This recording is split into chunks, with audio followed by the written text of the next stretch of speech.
Welcome to the Genius Factory. Enjoy the video.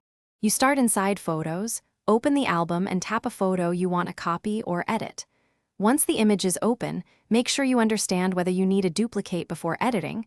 Tap the Share button and choose Duplicate if you want an untouched original. Now tap Edit to enter the editor. Use the Crop, Adjust, and Filter tools listed at the bottom.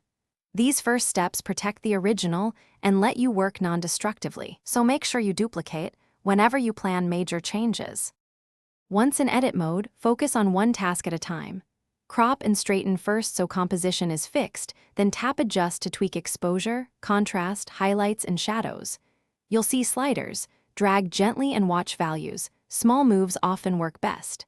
Next, try filters to change mood, then tap the three dots to access markup for drawing or text overlays. If you duplicated earlier, you can compare before and after by tapping and holding the image to toggle the original view. Finish by tapping Done to commit edits, or use Revert if you prefer to restore the original later. Remember, Revert affects the edited file unless you duplicated. To share, tap Share and pick AirDrop, Messages, Mail, or Save to files for a copy.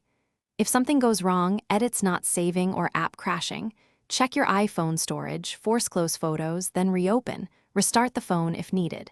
If duplicates aren't appearing, verify iCloud Photos Sync is enabled and has finished syncing. Thanks for watching. If you found this helpful, don't forget to like and subscribe.